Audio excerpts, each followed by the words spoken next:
donc commencer. Nous vous souhaitons à nouveau la bienvenue. Nous entamons le deuxième jour de nos séries sur les lois. To our recently released abortion care guideline. Il s'agit là d'un effort concernant d'informations concernant les lignes directrices sur les soins liés à l'avortement. Avant de commencer, vous pouvez écouter la traduction simultanée en français et en espagnol. Il vous suffit de choisir sur la petite map monde la langue que vous souhaitez. Nous demandons également aux intervenants de ne pas parler trop vite pour que les interprètes puissent vous suivre. Une fois que nos panélistes auront apporté leur contribution, nous ouvrirons la discussion à toutes et à tous. Nous vous demandons de les poser dans la fonction questions-réponses et non dans le chat.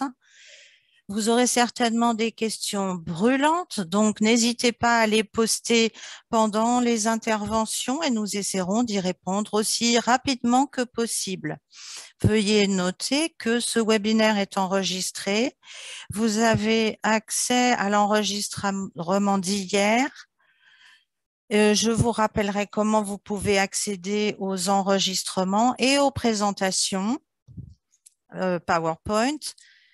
Et vous aurez donc toutes ces informations sur cette note. Nous allons donc commencer. Je voudrais présenter plusieurs personnes. Fiona, vous pouvez vous présenter. Oui, bonjour.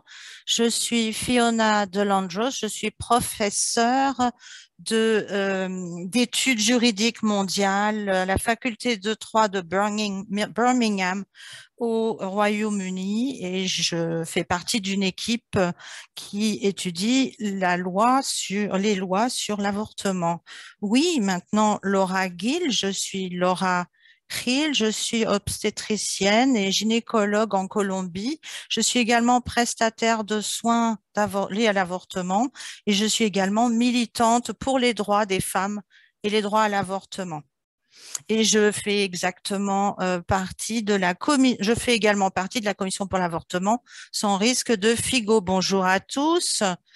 Je m'appelle Godfrey Kangaude, je suis avocat et je suis spécialisée dans les droits sexuels et de la reproduction. Je travaille au Malawi sur l'avortement sécurisé et je fais également un doctorat, je suis en post-doctorat à l'université de Rhodes en Afrique du Sud. Merci Antonella. Nous allons donc faire un petit cadrage de ce webinaire pour vous donner l'axe sur lequel il porte. En effet, nous sommes axés sur les recommandations légales et juridiques concernant les lignes directrices sur les lois liées à l'avortement. Et donc, nous avons apporté des recommandations pour favoriser des soins liés à l'avortement en toute sécurité. Il faut se souvenir que ce sont des recommandations liées au contexte. Il ne s'agit pas de règles que peuvent suivre des prestataires selon les circonstances ou autres. Et même si aujourd'hui nous serons axés sur 3 recommandations particulières, nous souhaitons insister sur le fait que ces lignes directrices comportent des recommandations liées les unes aux autres. Je pense que ceci sera clair lors de la discussion que nous aurons également aujourd'hui. Donc, la ligne directrice et les recommandations qui la constituent ont été réfléchies pour appuyer un environnement propice aux soins liés à l'avortement en toute sécurité, dans le respect des droits de la personne et à l'appui de la loi et des politiques mises en place. Donc, voilà le cadre de ces recommandations aujourd'hui. Merci beaucoup.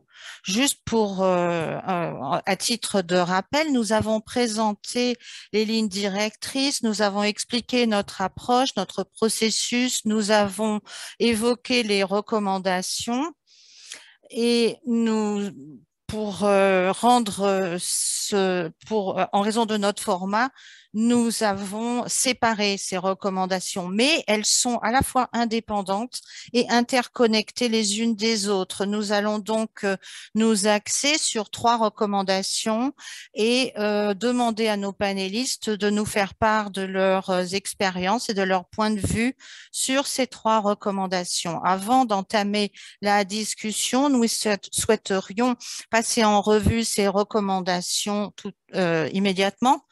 Donc, elles se trouvent dans la section réglementation sur l'avortement, à savoir criminalisation, approche fondée sur des motifs et limite d'âge de gestation.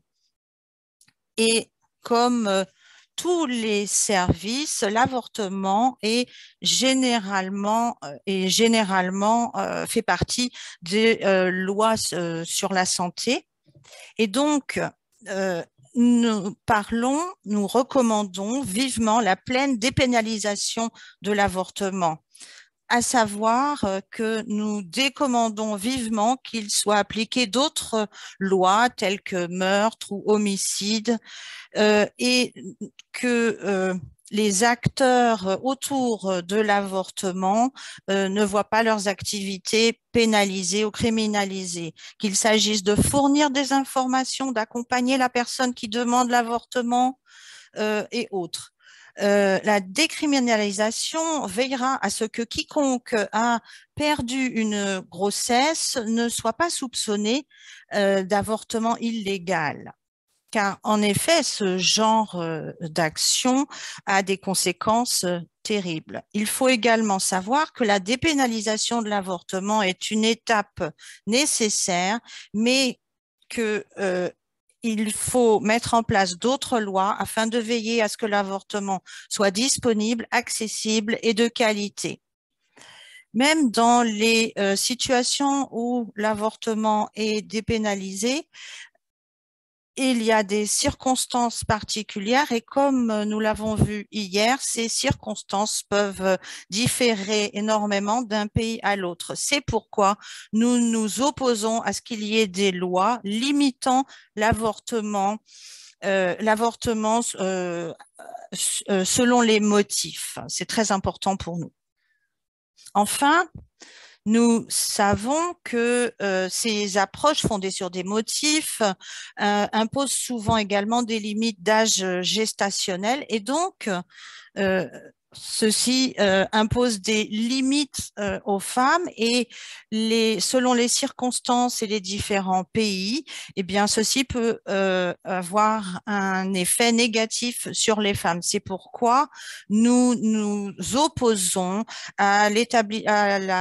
aux lois et autres réglementations qui interdisent l'avortement fondé sur sur les limites d'âge gestationnel. Nous n'évoquons pas la question de faut-il ou ne faut-il pas faire d'avortement et nous avançons que les politiques sur l'avortement et sur l'âge gestationnel sont fixées de façon totalement arbitraire. Et donc, ceci fonde notre recommandation. Pour souligner rapidement, voici les résultats que nous avons observés dans les données recueillies présentées par Fiona. Dans notre cadre de données factuelles, cadre décisionnel de données factuelles, vous trouverez toutes les informations de façon plus précise. Laura, j'espère que nous pourrons commencer en échangeant avec vous pour vous poser la question sur votre expérience du travail en Colombie concernant la criminalisation de l'avortement en Colombie. Quelle expérience avez-vous vue? Pendant ma formation de gynécologue, l'avortement était totalement interdit en Colombie, ce qui n'a pas empêché les femmes de chercher à se faire avorter. Il y avait déjà un corpus de lois, mais j'ai vu de mes propres yeux des femmes se faire charcuter, ensuite se faire interroger par la police parce que selon nos professeurs, il était déontologique de les dénoncer et ceci les obligerait à arrêter. Mais bien sûr, ça ne s'est jamais passé. Et donc, les, donc finalement, lorsque les femmes se rendaient aux urgences ensanglantées et lorsque elles faisaient soit une fausse couche, soit un avortement, on les dénonçait, ce qui a fait que les médecins avaient tendance à violer le secret médical. J'ai également entendu des histoires de femmes qui ont vendu le peu qu'elles possédaient ou qui se prostituaient afin de pouvoir obtenir un avortement. Et parfois, des femmes ont eu des avortements dans des endroits où on ne leur a même pas demandé si elles voulaient l'avortement ou non. On l'a juste fait. Donc, tout ceci crée les conditions pour des avortements forcés, dissimuler des agressions sexuelles. Donc, nous ne voulons pas de lois qui peuvent avoir des effets aussi néfastes sur les femmes dans les pays. J'ai rencontré des femmes qui avaient eu des avortements sûrs, sécurisés et de façon digne parce qu'elles avaient les moyens de se faire pratiquer ces avortements. Alors que d'autres femmes n'ayant pas les moyens financiers n'ont pas été respectées. En Colombie, il y avait les motifs, on parlait de la malformation du fœtus ou du risque pour la vie de la mère. Pendant des années, il y a une lutte pour que soient mises en œuvre ces exceptions. Et il arrivait que des filles de 12-13 ans et des enfants, et donc lorsqu'on a demandé aussi à des survivantes de viol si elles avaient été violées ou des femmes qui, de toute évidence, avaient des fœtus non viables, ont dû attendre des diagnostics médicaux avant d'avoir le droit de mettre un terme à leur grossesse. Donc, certaines femmes ont eu suffisamment de chance pour trouver un médecin qui avait les connaissances nécessaires et qui reconnaissait l'importance dans leur santé, de leur santé physique et mentale, ont accepté de pratiquer un avortement, même s'ils n'avaient pas le droit de le pratiquer légalement. Beaucoup de médecins il pouvait arriver que certains médecins n'ont pas pratiqué d'avortement lorsque la femme était en danger pour raison d'objection de conscience. Il y avait des médecins qui craignaient d'être poursuivis s'ils n'avaient pas des arguments qui semblaient rentrer précisément dans le cadre de la loi. Et donc, il était difficile pour les médecins de déterminer s'il était juste ou non juste de pratiquer un avortement. Mais de façon générale, les femmes des régions rurales avaient du mal à accéder aux avortements. Cela a créé une certaine incertitude parmi les femmes et les filles qui avaient besoin d'avortement et ça a créé des peurs et des stigmatisations et une charge de travail excessive pour les médecins qui s'engagent à défendre une interprétation telle que nous le conseillons. Et ça a ouvert la porte à des abus aussi, avec des interprétations biaisées de la loi qui se cacherait derrière une interprétation personnelle. Quand il s'agit des limites d'âge gestationnel, il existe également de grandes injustices. Ce sont précisément les femmes qui ont besoin d'un avortement à un âge gestationnel plus élevé qui sont les plus vulnérables. Ce sont des jeunes filles qui n'ont jamais eu leurs règles et qui ne découvrent leur grossesse que lorsque quelqu'un remarque leur ventre. Ce sont des femmes indigènes ou migrantes qui doivent marcher pendant des semaines pour atteindre une ville où elles peuvent trouver un prestataire d'avortement. Ce sont des femmes qui se trouvent dans des situations de violence extrême telles qu'elles ne sont pas en mesure de demander de l'aide plus tôt. Ce sont aussi précisément les femmes qui subissent des avortements à des stades plus avancés qui sont les plus susceptibles de mourir ou de souffrir de complications graves à la suite d'avortements clandestins. Les limites d'âge gestationnel créent également une opportunité pour les personnes qui s'opposent à l'avortement d'abuser de leur relation soignant-patient en retardant les demandes d'avortement jusqu'à ce que la grossesse dépasse la limite établie.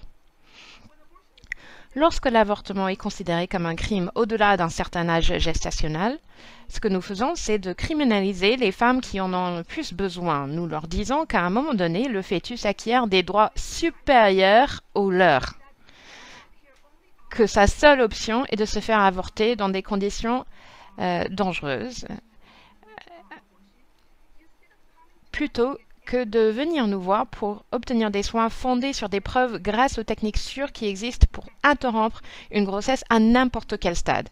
Et nous envoyons également le message à ces femmes que si quelqu'un a une complication grave suite à un avortement au 2e ou 3e trimestre, il vaut mieux qu'elle ne vienne pas chercher de l'aide dans le système de santé parce que cette personne sera dénoncée, poursuivie pour un crime.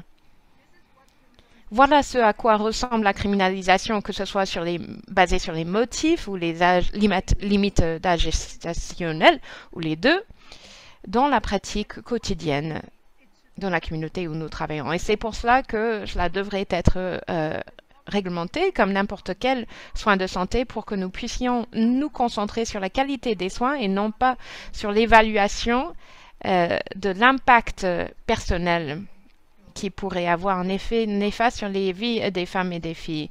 Cela prendra des années pour changer le code pénal dans la plupart des contextes. Alors pourquoi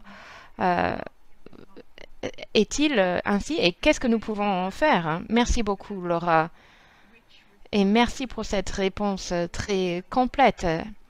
Avant de parler de ce qu'on pourrait faire, la réponse que vous nous avez donnée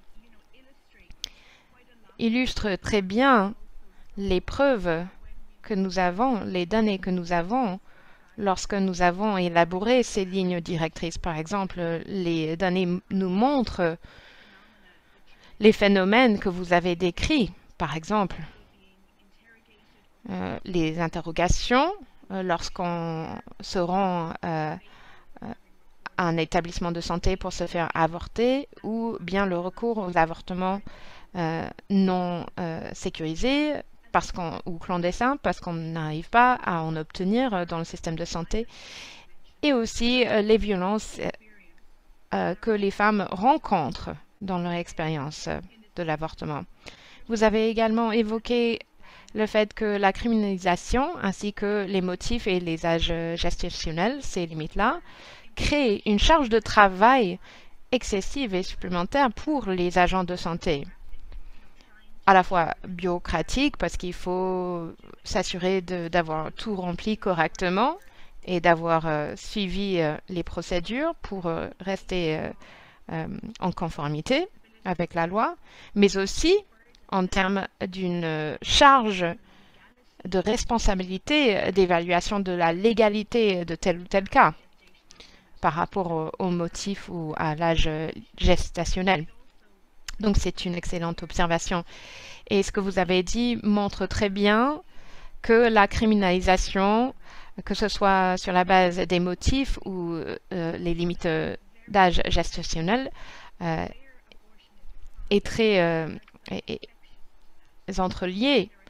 Il existe encore des exceptions, des circonstances dans lesquelles l'avortement reste légal, et ces circonstances-là sont souvent identifiées par rapport à un motif ou un âge gestationnel, ou les deux, par rapport aux deux. À certains égards, alors, la criminalisation de l'avortement crée la nécessité d'avoir des motifs ou d'avoir des limitages gestationnels parce qu'il faut qu'il y ait une frontière entre ce qui est légal et ce qui est illégal. Et en dernier lieu, avant de répondre à votre question, ce qui m'a frappé dans ce que vous avez dit, c'était que, en ce qui concerne l'interprétation des motifs, la ligne directrice déconseille les approches fondées sur les motifs, mais souvent, dans de nombreuses juridictions, les motifs existent bel et bien. Et ces motifs peuvent être plus ou moins susceptibles de mener à des avortements, des soins liés à l'avortement de qualité. Et vous avez parlé de la prise en compte d'une interprétation holistique qui serait conforme avec l'interprétation de l'OMS. Donc, il existe un juste équilibre entre une absence totale de motifs et des motifs plus amples. On a différentes approches plus ou moins restrictives et on peut faire beaucoup de travail dans cette zone entre les deux dans notre recherche d'un système meilleur. Excusez-moi pour ce commentaire un peu à côté, mais je voulais absolument répondre à votre réponse, à vos propos, parce qu'ils étaient tellement riches. Vous m'avez demandé ce qui peut se produire lorsqu'on cherche à changer le code pénal entre le moment où la criminalisation tombe et le moment où la dépénalisation est atteinte. Comme le conseil la ligne directrice. Si le point de départ est la criminalisation de l'avortement, il en découle de nombreuses contraintes, de nombreux requis. Mais la question est de savoir ce qui peut se passer entre ces deux moments-là. Tout d'abord, les gouvernements peuvent faire certaines choses avant même de modifier leurs lois afin de limiter l'impact de la criminalisation de l'avortement. À titre d'exemple, un gouvernement pourrait décider de la suspension de toute poursuite en justice pour des avortements. C'est tout à fait acceptable d'instaurer un moratoire sur la criminalisation, sur les poursuites et les autres procès qui pourraient être intentés alors qu'on réfléchit à une réforme légale potentielle. Et ce n'est pas rare non plus dans d'autres zones juridiques, dans d'autres domaines juridiques, la suspension d'une loi, de l'application d'une loi. Afin de rendre une telle initiative plus concrète, il serait nécessaire de communiquer très clairement sur la suspension de l'application de cette loi auprès des fournisseurs pour qu'ils sachent qu'on n'attend pas d'eux de relever les cas d'avortement, par exemple. Et il faut également communiquer très clairement avec les personnes enceintes qu'elles ne seront pas qu'elles ne feront pas l'objet de poursuites ou d'enquêtes. Ce n'est qu'un simple exemple de ce qui s'est passé en Irlande du Nord, où l'avortement a été considéré comme une infraction très grave. Et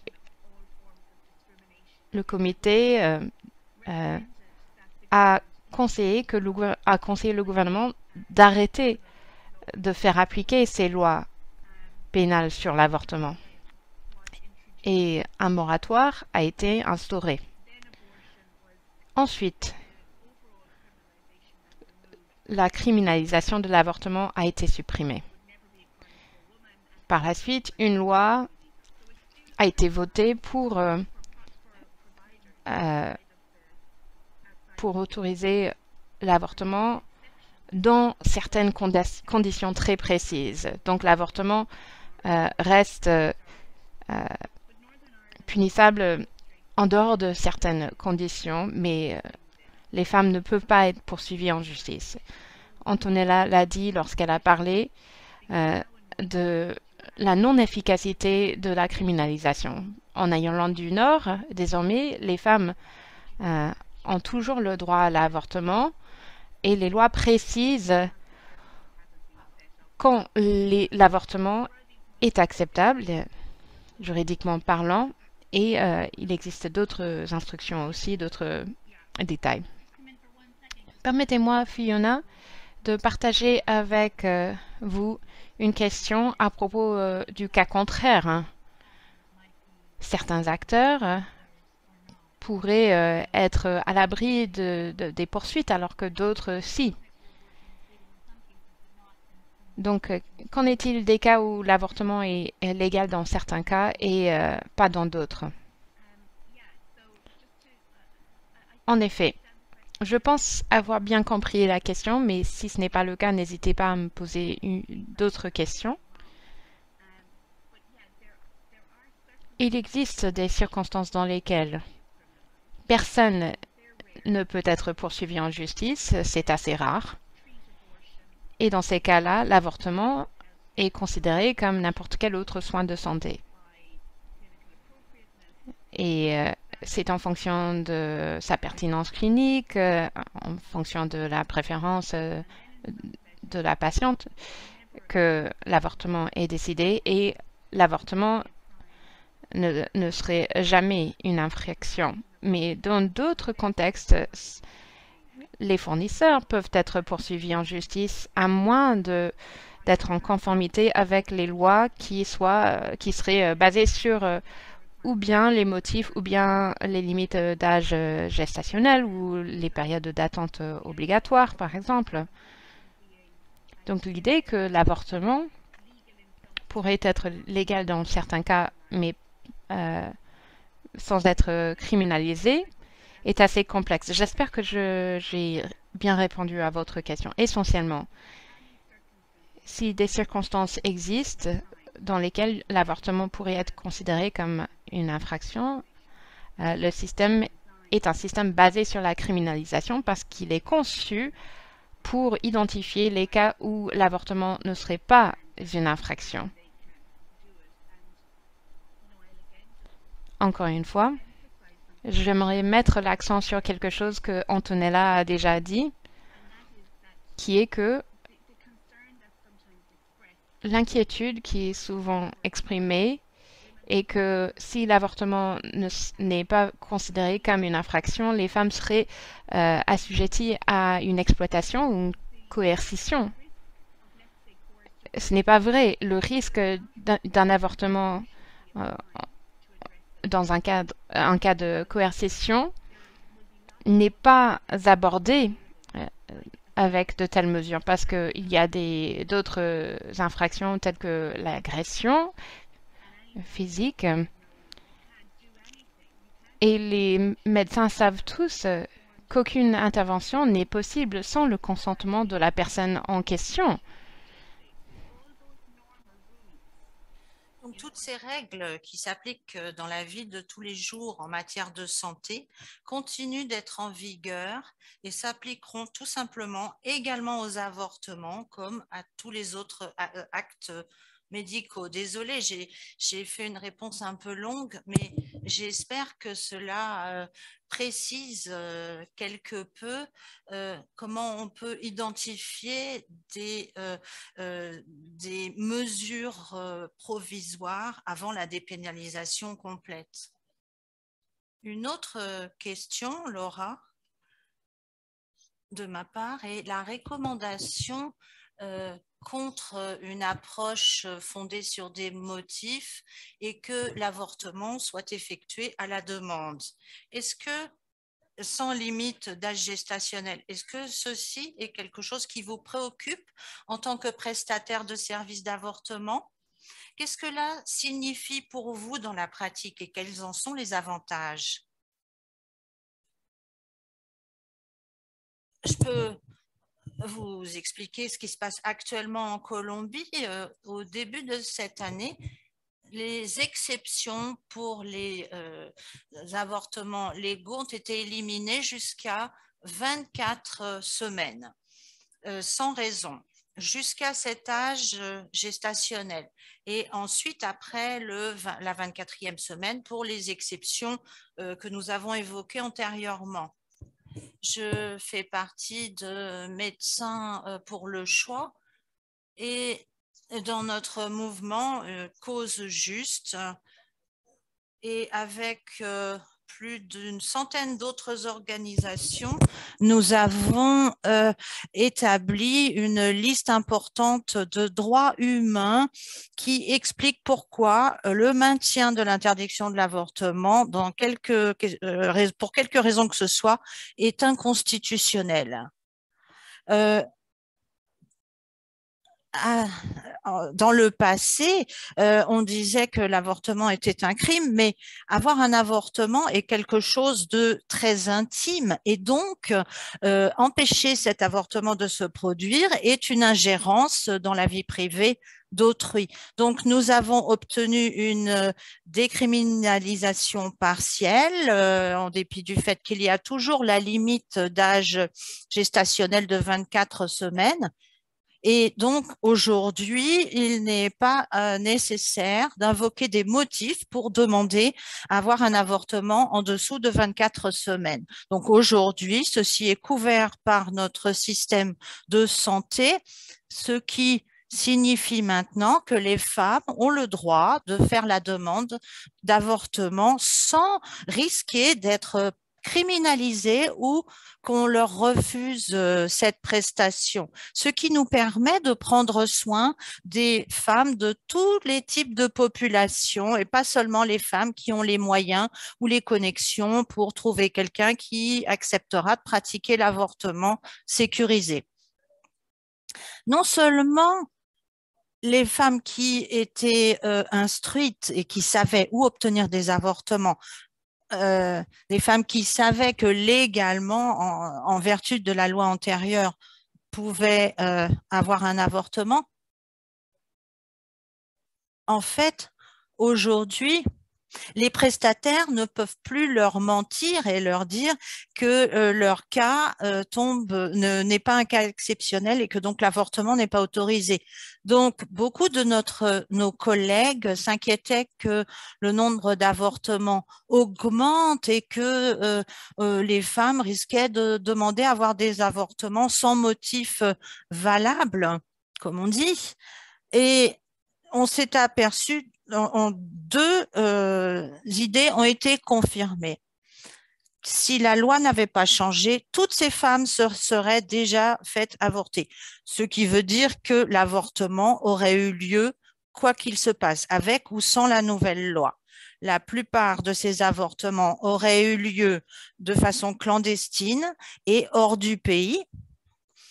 Et donc, la plupart des femmes que j'ai rencontrées ces derniers mois ne seraient peut-être pas vivantes pour raconter leur histoire, car elles auraient eu des avortements à risque. Deuxième point, les raisons du choix de l'avortement les raisons pour avoir un avortement, il était dit avant que on n'avait pas de raison à fournir et donc la plupart des gens craignaient que l'autorisation d'un tiers, d'un médecin ou autre influe sur la maternité des femmes et donc en fait les femmes n'ont plus à avoir peur de ces questions.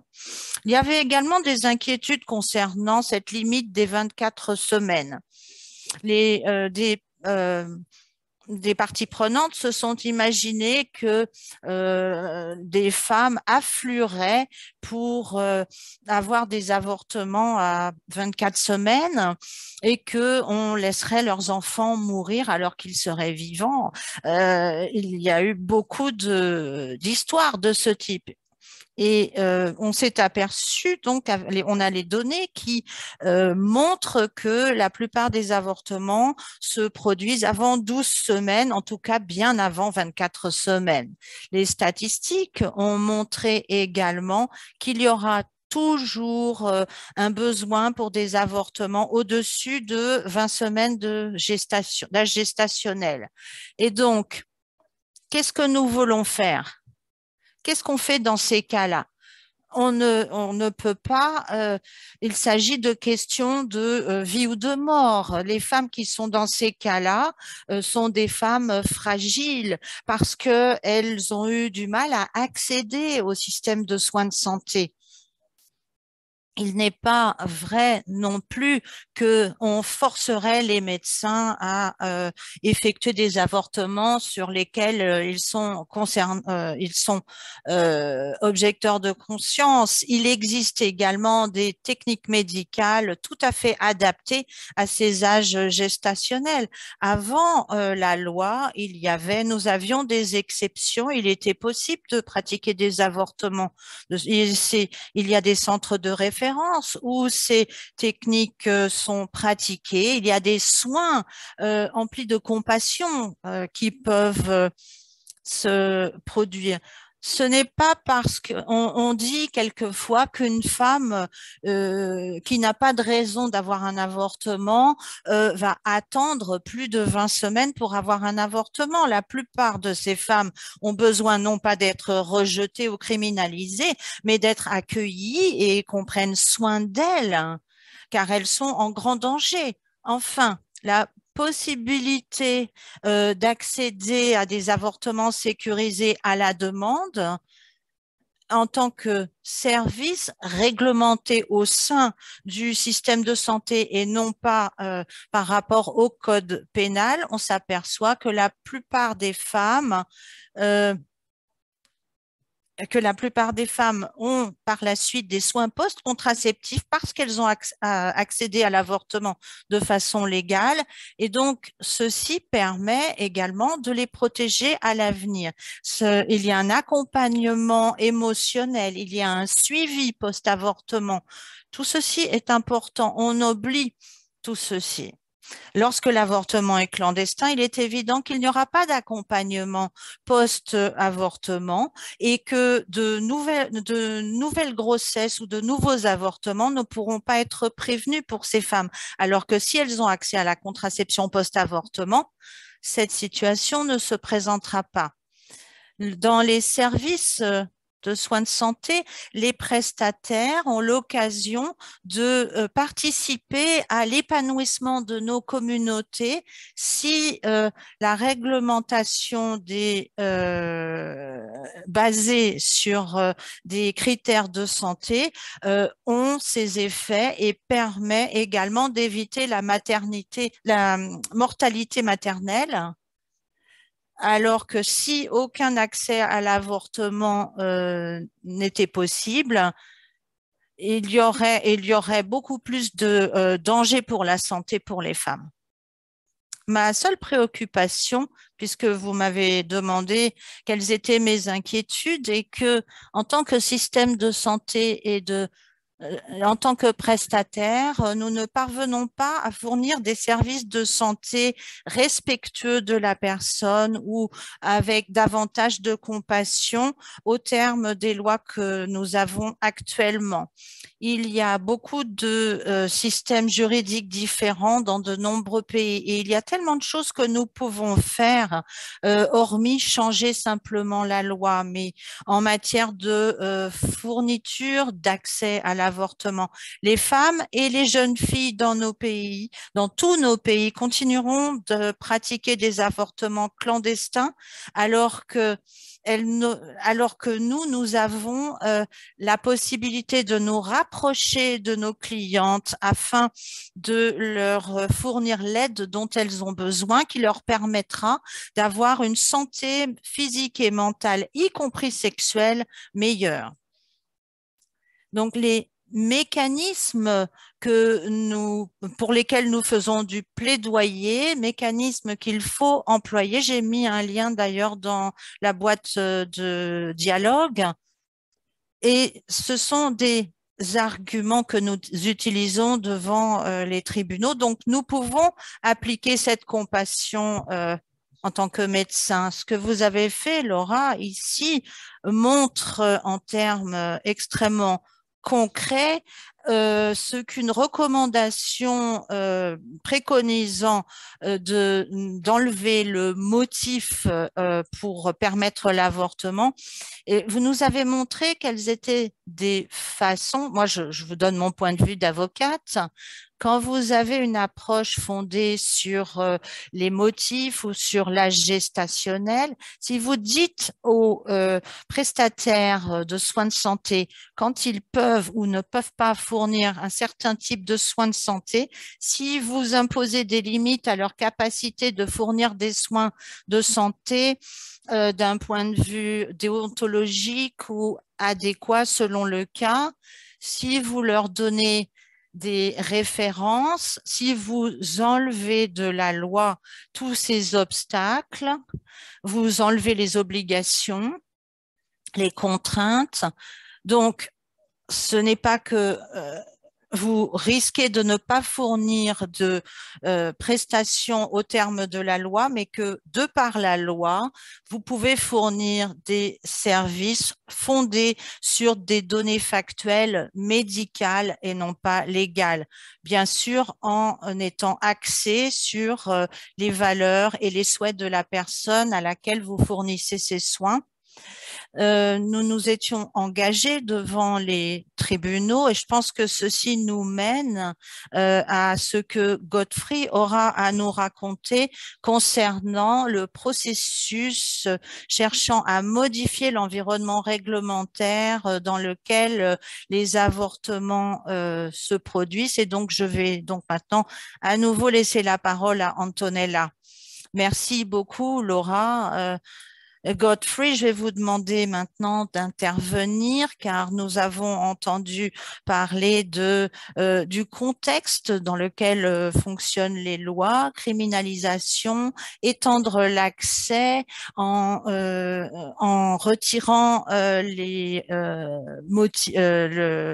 la justification par les motifs. Et donc, je voudrais vous demander quelles sont les situations que vous avez rencontrées dans ce domaine et quel environnement réglementaire? Les stratégies employées par les groupes pour amener les pays à se conformer aux normes et aux recommandations sont influencées par les différents contextes sociaux, politiques et juridiques. Il peut être important pour les groupes d'essayer d'obtenir des résultats là où il est le plus facile de faire la différence ou d'obtenir des résultats progressifs tout en poursuivant des objectifs à long terme. Dans des cas où le cadre juridique le permet, il y a toujours de marge de manœuvre pour faire pression en faveur des politiques d'accès aux soins de qualité. Par exemple, avec les protocoles sur l'avortement par télémédecine, où les services peuvent être fournis de manière pratique virtuellement ou à distance. Cela s'est avéré crucial, notamment pendant la pandémie de la COVID-19 dans des pays comme l'Afrique du Sud. Et de la même manière, lorsque le cadre juridique le permet, les groupes pourraient veiller à ce que les soins de qualité en matière de l'avortement soient rendus accessibles grâce à l'autogestion.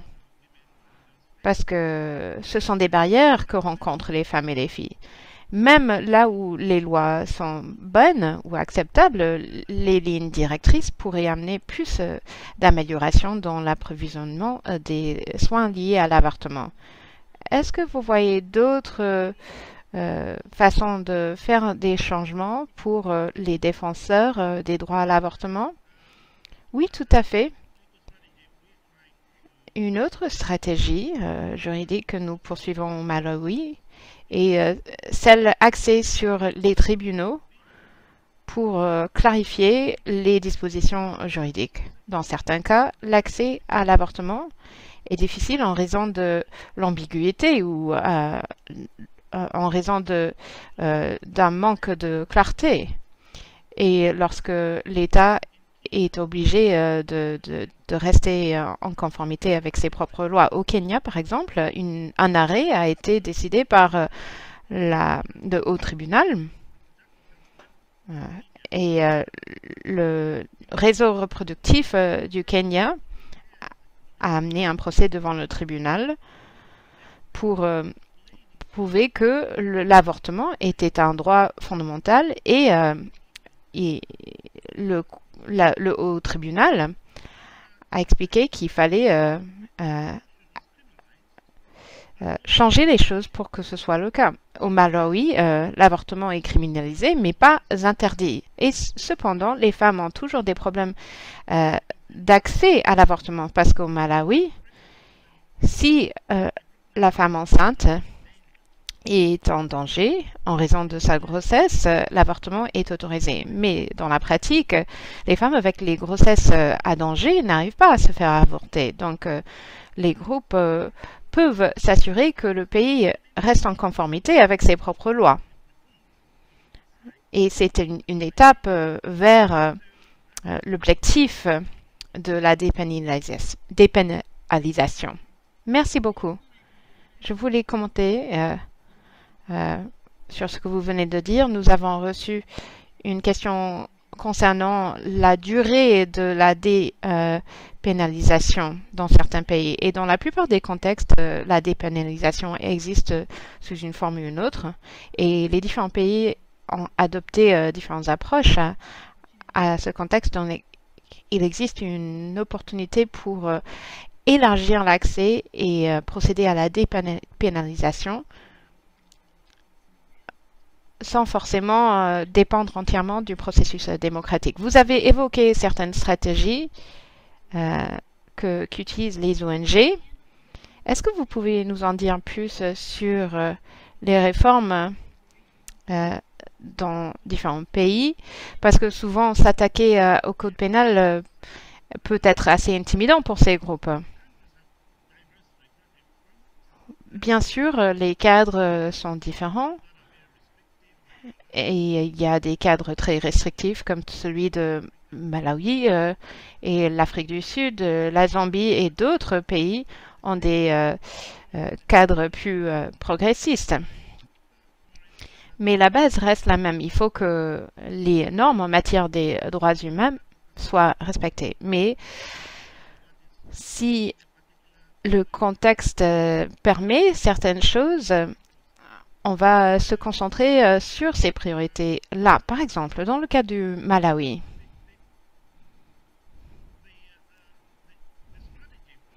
la stratégie est de choisir non pas de se focaliser sur la dépénalisation actuellement parce que c'est assez difficile et nous l'avons déjà tenté. Nous pouvons plutôt nous concentrer sur la loi actuelle pour que les femmes puissent accéder à l'avortement autogéré, parce que la loi actuelle permet l'avortement avec une interprétation restrictive de la part des décideurs politiques. Donc, dans notre recherche d'une dépénalisation totale, il ne faut pas oublier de nous assurer que l'avortement reste accessible conformément aux lois actuelles. Donc, c'est l'une des choses que nous pouvons faire dans des cadres restrictifs tels que celui de Malawi. Est-ce qu'il y a d'autres occasions, d'autres opportunités à exploiter vis-à-vis de la dépénalisation ou d'autres mécanismes qui peuvent être utilisés? Oui, dans certains cas, par exemple le cas du Rwanda, le défi est autre chose et tout à fait autre. La charte sur les droits humains et des femmes et des filles autorise l'avortement dans certaines conditions. Mais il faut que les fournisseurs disposent d'un diplôme médical, ce qui empêche d'autres fournisseurs, d'autres agents de santé de faire ces procédures et de fournir ces soins liés à l'avortement. Donc, on a essayé de faire du plaidoyer auprès du gouvernement pour que le gouvernement change ses règles et élargisse l'accès aux soins. Donc, c'est un défi tout à fait autre par rapport à la bataille vis-à-vis du code pénal. En Zambie et en Afrique du Sud, il existe une loi sur l'avortement, sur la légalisation de l'avortement, mais les femmes et les filles rencontrent encore des obstacles dans les institutions, les établissements de santé. L'avortement n'est pas toujours donc un soin pratiqué en toute sécurité. Le défi est différent et les stratégies nécessaires sont tout à fait différentes par conséquent. Il faut se concentrer plutôt sur l'application des politiques et la sensibilisation du public pour que les obstacles puissent tomber. Les obstacles tels que le consentement ou les limites d'âge gestationnel. Dans des cadres plus progressistes, il reste encore la marge de manœuvre pour améliorer l'accès aux soins. Merci beaucoup. Vous avez parlé du décret ministériel et des difficultés liées au décret, mais il existe d'autres outils en dehors du code pénal qui peuvent être exploités pour faire avancer l'accès aux soins. Est-ce que vous voulez bien nous parler de l'élargissement du nombre de fournisseurs habilités pour fournir ces soins, ou bien de la possibilité d'une ligne directrice qui permettrait la mise en application des lois et qui serait la responsabilité du gouvernement pour que les fournisseurs et d'autres agents de santé sachent comment interpréter les lois. Ce sont autant d'opportunités pour élargir le champ du possible. Tout à fait. J'aimerais rajouter quelque chose par rapport à ce qu'a dit Fiona. Si le climat politique est favorable, on peut demander au gouvernement d'instaurer un moratoire. C'est ce qui s'est produit avec la dépénalisation des personnes LGBTQI au Malawi. Si le gouvernement est favorable à un moratoire, c'est une autre stratégie à employer. Très bien. C'est juste un point que je voulais rajouter. Il ne s'agit pas uniquement de changer les lois, mais aussi de changer notre façon de voir l'avortement. Nous avons beaucoup parlé aujourd'hui de l'avortement en tant que soin de santé et la régulation de l'avortement en tant que soin de santé, mais comment pouvons-nous travailler avec les parties prenantes dans la communauté, par exemple les chefs de communauté, les chefs religieux ou encore les parlementaires pour percevoir l'avortement autrement. C'est une idée très intéressante sur laquelle nous avons beaucoup travaillé au Malawi avec les chefs religieux, les chefs traditionnels. Nous avons fait une certaine sensibilisation. Le silence qui se répand autour de l'avortement est le résultat d'une stigmatisation. Et cette stigmatisation est souvent renforcée par la religion et les croyances. Que fait la stigmatisation? Elle renforce la marginalisation des personnes qui ont besoin d'un avortement, qui n'arrivent pas à exprimer leurs besoins ou à se prévaloir de leurs droits. Donc il est important pour les chefs de communauté et les chefs religieux de faire du plaidoyer pour les droits des femmes et des filles. Cependant, il est essentiel aussi de donner du pouvoir aux femmes et aux filles. Lorsqu'une masse critique à la base peut exiger un changement, aucun chef religieux ni traditionnel ne va s'y opposer. Nous l'avons vu, par exemple, en Argentine et en Irlande. C'était surtout les femmes et les filles, avec le soutien d'autres acteurs qui ont réussi à effectuer le changement. Cette marginalisation politique de la base est l'un des effets durables de l'époque coloniale. On croyait que c'était quelque chose d'immuable lié aux croyances religieuses et traditionnelles. Au Malawi, on m'a dit que en 1929, les lois étaient meilleures que les lois d'aujourd'hui par rapport à l'avortement.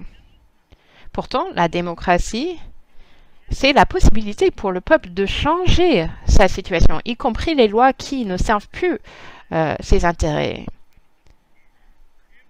Peu importe le cadre juridique ou politique, les femmes et les filles qui ont besoin de se faire avorter vont chercher ce service.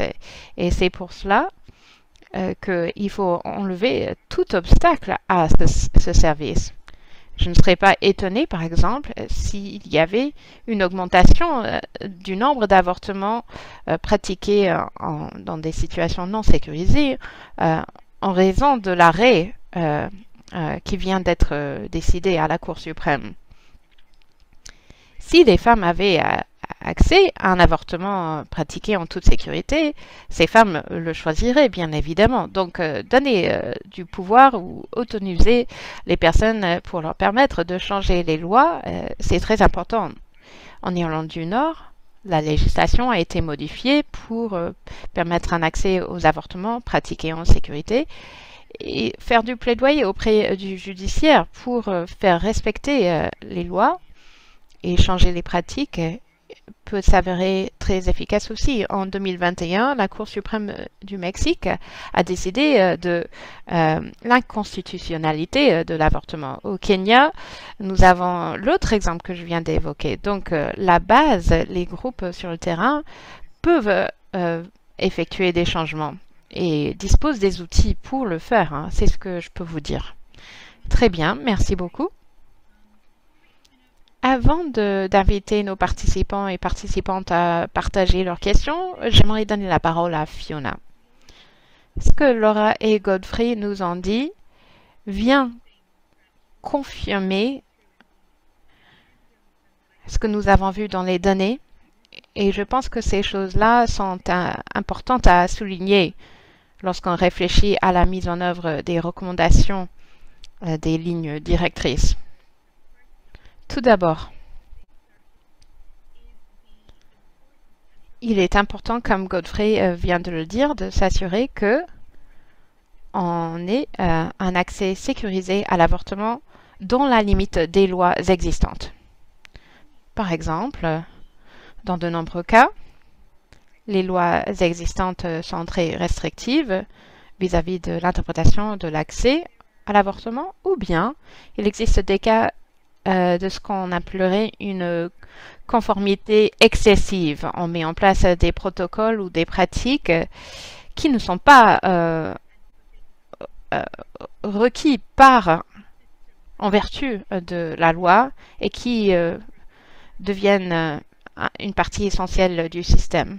Par exemple, Laura a dit que ses profs se considéraient comme obligés de relever tout cas d'avortement, même si la loi ne l'avait pas précisé, ne les avait pas obligés de le faire. Poser plus de questions, impliquer les parents, même si ce n'est pas requis par la loi, telles sont les pratiques excessives. Nous pouvons identifier les endroits où les pratiques qui ne sont pas requises par la loi, mais qui exacerbèrent le problème ou l'accès d'accès aux services est très important. Fiona, je voudrais ajouter un point. Ça me rappelle, lorsque on étudie ces points d'action, par exemple, apporter des clarifications, des éclaircissements aux orientations, les partis pris qui peuvent exister, de telle façon à aider des personnes à empêcher les jugements. Nous voulons que les personnes qui souhaitent apporter des soins de santé sans jugement, sans stigmatisation, puissent le faire. Mais il y a également, comme Laura l'a dit, lorsqu'il y a un financement et que ce financement prévoit l'accès à des soins de santé de qualité, c'est important. Donc, oui, non, vous avez raison. Deuxième point, en particulier, développé par Godfrey, que je souhaiterais reprendre parce que c'est important, et la façon dont, dans votre situation, vous identifiez le legs du colonialisme aux lois, mais ceci s'applique aussi un peu à l'Irlande, d'où je viens.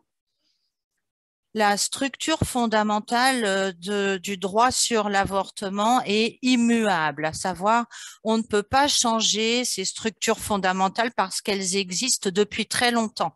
Et donc, la première structure est la criminalisation. Et donc, c'est ce point de départ, la criminalisation, qui crée d'autres interventions légales qui imposent des obstacles supplémentaires.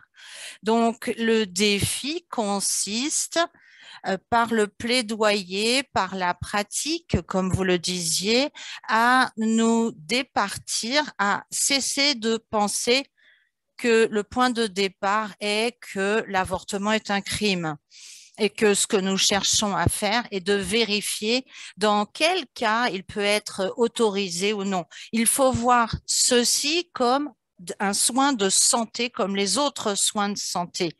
Et je pense que ceci doit s'intégrer dans les stratégies de niveaux multiples, à savoir militantisme, mobilisation, politique, étudier des documents qui ne requièrent pas de nouvelles lois ou encore arrêter de tribunaux, chercher à saisir toutes les opportunités permettant d'élargir l'accès. Et bien sûr, le contexte dans lequel les uns et les autres travaillent sera toujours là, c'est sûr. Vous m'avez fait penser à des contextes différents en Amérique latine. Il y a eu des stratégies différentes dans différents pays. La stratégie de réduction des risques en Argentine et en Uruguay, où l'avortement était criminalisé jusqu'à un certain point, leur stratégie a fonctionné. Dans le code pénal interdisait l'avortement, mais les médecins ont décidé que l'information était un droit fondamental de la personne et que donc les médecins devaient fournir ces informations, notamment l'utilisation de médicaments provoquant l'avortement et autres. Et ceci a fini par se propager. Et donc, sans faire changer les lois. En Colombie, la normalisation des exceptions en matière de santé a été très importante pour faire la preuve de l'avantage de fournir un accès plus large à l'avortement. Un cas particulier qui a été très important pour nous en tant que prestataire est que les protocoles cliniques ne comptaient pas simplement les aspects techniques de l'avortement, mais également une interprétation de la loi, non seulement à titre informatif, mais à titre de validation pour enlever aux médecins la crainte qu'ils pourraient avoir quant à leur interprétation de la loi sur l'avortement. Donc, ce sont des expériences réussies, des stratégies de réduction des risques, et je pense que nous pouvons appliquer ces recommandations dans ce cadre. Pour suivre sur ce que vous avez dit, Laura, lorsque vous dites qu'il faut utiliser des stratégies de réduction des risques, cela ouvre des portes, effectivement.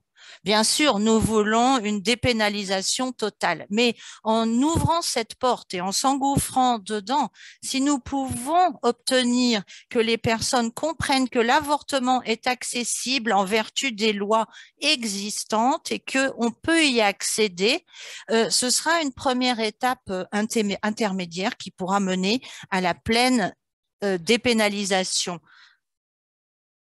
Est-ce que j'ai cru comprendre de vos réponses? Ce n'est pas juste une question de ligne directrice ni de loi et de réglementation, c'est également une question de stigmatisation et donc de se débarrasser de cette stigmatisation, c'est penser aux femmes en âge de procréer, aux mères et de trouver des nouvelles stratégies permettant de fournir des avortements. Sur cette note, je pense que nous pouvons maintenant ouvrir la discussion. Comme je l'ai demandé, veuillez poster vos questions dans la partie questions-réponses et nous y répondrons à mesure de leur arrivée. Pour l'instant, je ne vois rien, mais je vous laisse le temps de taper vos questions dans la boîte de dialogue et tandis que nous attendons ces questions,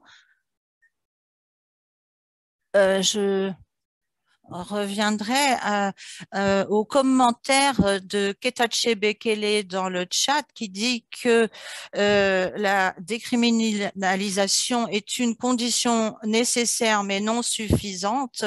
C'est tout à fait vrai. Les recommandations de notre ligne directrice sont bien sûr liées à tout ceci et il est juste de penser que la recommandation de pleine décriminalisation constitue le bloc fondamental permettant de créer un cadre général pour l'avortement qui permet de créer un environnement favorable et propice pour des avortements sécurisés, car en effet, le principe fondateur est le droit pénal et donc la structure est conçue comme une structure de droit pénal et non pas de prestation de soins de santé ou de structure de santé. Donc, la simple décriminalisation ne changera pas grand-chose. Elle est nécessaire, mais elle n'est pas suffisante pour fournir un avortement libre et accessible. Donc, mais la décriminalisation est une dimension fondamentale. Et il y a également un effet qui fait peur concernant le droit pénal, bien sûr, mais ceci témoigne de la façon qu'il ne s'agit pas simplement de l'application des lois, mais qu'il y a d'autres aspects concernant un environnement propice, accès à l'information, formation des prestataires de santé, prise en charge. Donc, nous pouvons réfléchir à tous ces différents aspects afin de créer un environnement global pour la prestation de ces services. Fiona, vous vouliez dire quelque chose? Allez-y, c'est à vous. Non. Oui, Godfrey. Je vais peut-être je vais peut-être déjà poser une question, la question de quelqu'un d'autre, mais c'est quelque chose dont nous parlons avec nos collègues. Plusieurs pays ont peut-être déjà des lois. Il y a, en vertu du protocole de Maputo, et le protocole de Maputo est une approche du bas vers le haut et qui dit que tant que nous respectons le protocole de Maputo, nous respectons les droits humains. Pour nous, le respect des droits humains fixe les normes absolument minimales qui n'empêchent absolument pas les pays d'aller plus haut que ces normes.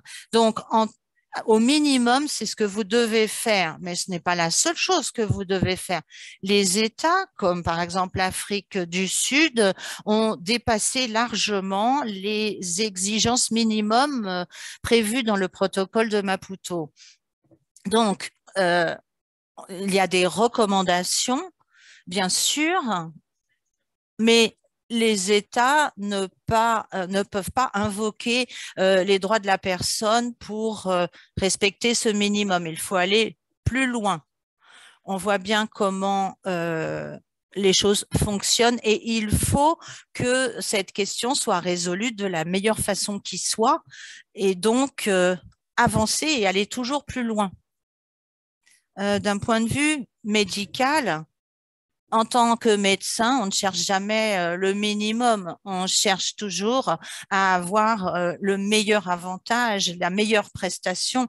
Les femmes et les jeunes filles ont le droit d'avoir bien davantage que le minimum et c'est pourquoi nous luttons pour l'avortement. Vous avez raison, oui, effectivement. L'une des observations que nous avons pu faire à partir des données factuelles, recueillis et que les approches fondées sur des motifs, à savoir les approches législatives, ne permettaient pas toujours à tout le monde d'accéder à l'avortement alors que ces femmes en avaient le droit. Pour toutes les raisons que nous avons abordées aujourd'hui, peut-être parce que les motifs sont trop limités, parce que l'interprétation de ces motifs est trop limitée, parce que la criminalisation oblige les prestataires de soins de santé à avoir une approche restrictive et limitative.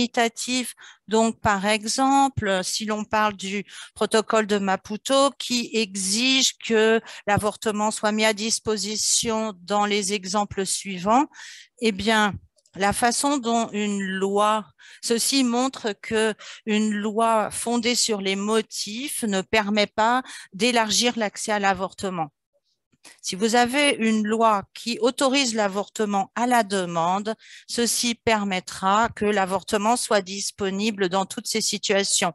Et le dernier point que j'ajouterais est que concernant le pacte international sur les droits civils et humains, exige que l'avortement soit disponible à toutes et à tous, à toutes, si la santé de la femme est en danger ou encore si les dangers que ceci pose pour la santé mentale ou physique de la femme ou encore dans le cas où il y a une malformation ou une anomalie du fœtus. Donc, si on peut prendre ceci comme point de départ, à savoir que la poursuite de la grossesse pourrait entraîner des souffrances excessives et donc ceci peut permettre d'interpréter les motifs qui sont liés aux lois, d'élargir l'interprétation des lois fondées sur les motifs.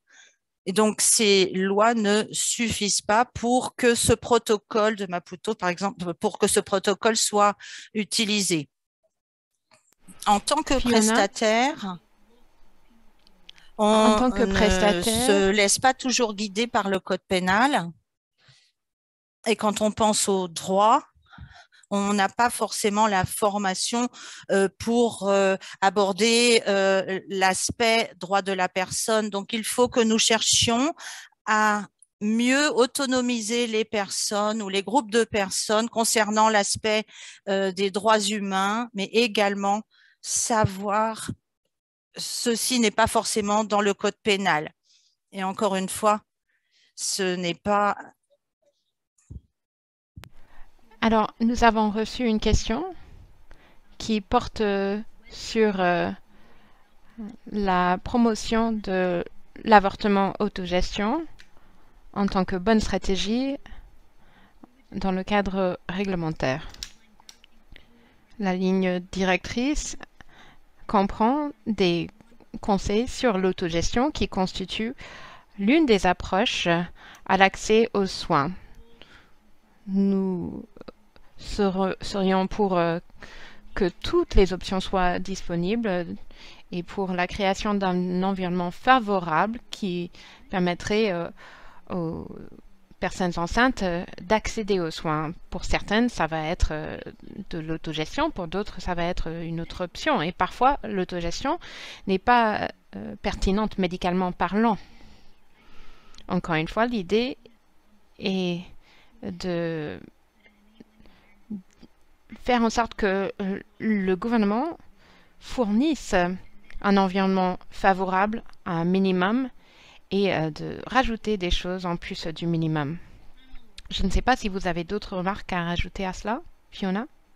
Non? Nos panélistes? Non? Est-ce qu'il y a d'autres questions? Nous nous rapprochons de la fin de notre discussion. Je ne vois plus de questions pour l'instant.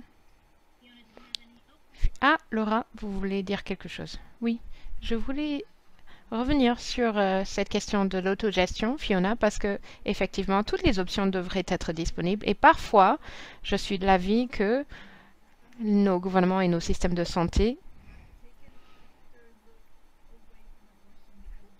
ont commencé à regarder ailleurs que à à l'avortement parce qu'ils considèrent que c'est un acquis. Mais avec les femmes et les communautés, nous avons pu obtenir suffisamment de données pour savoir que l'avortement peut être pratiqué en toute sécurité et qu'il existe de nombreux bénéfices à ce que l'avortement soit pratiqué par la voie de l'autogestion. Et cela nous donne une bonne idée de ce à quoi ressemble l'avortement à la demande. Et c'est une bien meilleure option que l'avortement illicite. Avec les protocoles basés sur les données probantes, nous voyons pourquoi l'avortement à la demande est une bonne chose pour nos systèmes de santé et pour nos communautés aussi. D'autres remarques?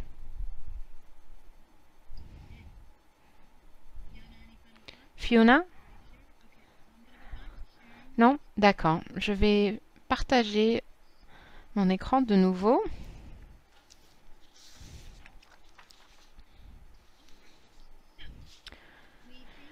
Nous remercions tout le monde qui a participé à ce webinaire de votre présence. Et pour rappel, en ce qui concerne la ligne directrice et les autres ressources disponibles, la ligne directrice est disponible sous format de PDF, sous forme de fichier numérique interactif et sous forme de résumé d'orientation. Et tous ces documents sont disponibles dans de multiples langues.